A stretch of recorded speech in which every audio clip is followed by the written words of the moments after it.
Hi there, I'm here with Tim Kellaway, Director of D1 at ClearScore's Open Banking Services. Tim, delighted you joining us here today. Hi. Tell us a bit more about ClearScore and why you're here today.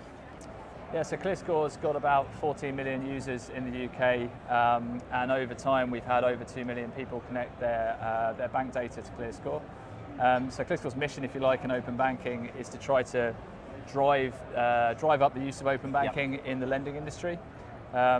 And for that reason, we've started our own B2B business unit in open banking services, which is called D1. And D1 exists primarily for the purpose of helping lenders adopt open banking. Fantastic. And here at Money20, there's a big hype around open banking. There was a panel yesterday which was trending. What are you hearing in the industry about open banking this year? I think, I think this year particularly, more than any other, is the year where open banking is starting to get some traction amongst lenders, and therefore, as you said, there's quite a few providers in this space. I think the thing that's really changed this year is the people's finances are changing very, very quickly. So people's ability to afford credit, for example, is evolving from day to day, week to week, whereas it used to be fairly stable.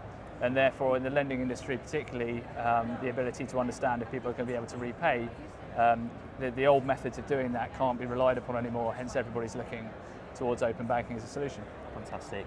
And tell me more about kind of open banking at ClearScore. So how are you utilising open banking?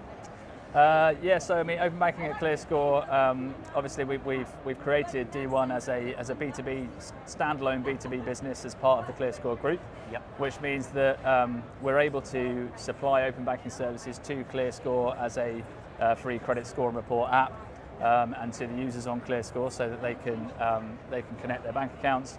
But the important thing about D1 is that it's a B2B business unit that is there to help the lenders adopt that data.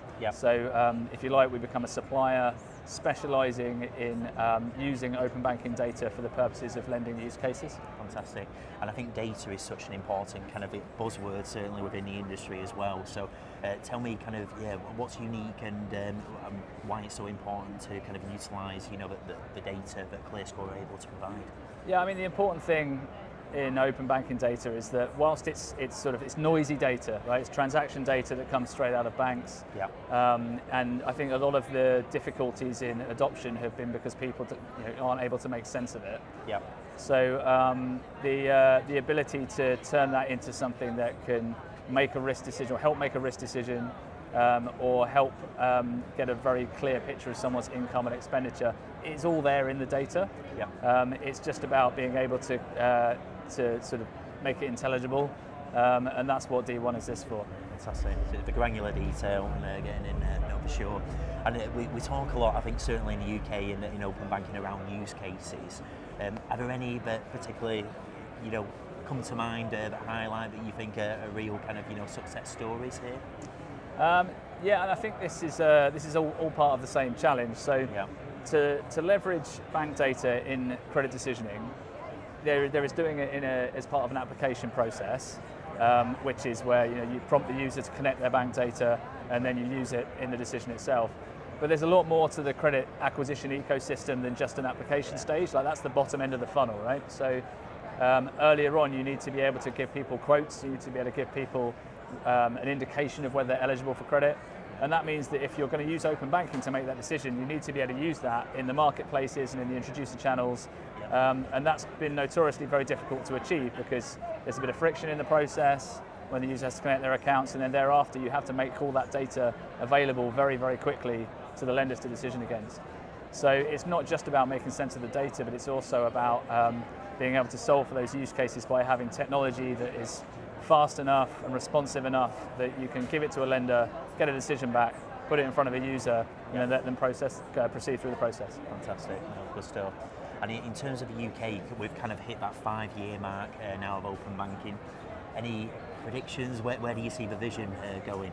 Well, I think you can see quite clearly in the industry there are new entrants into the credit market who are coming in with the plan to use open banking as a very, very core part of their credit decision, if not the only data that's behind their credit decision.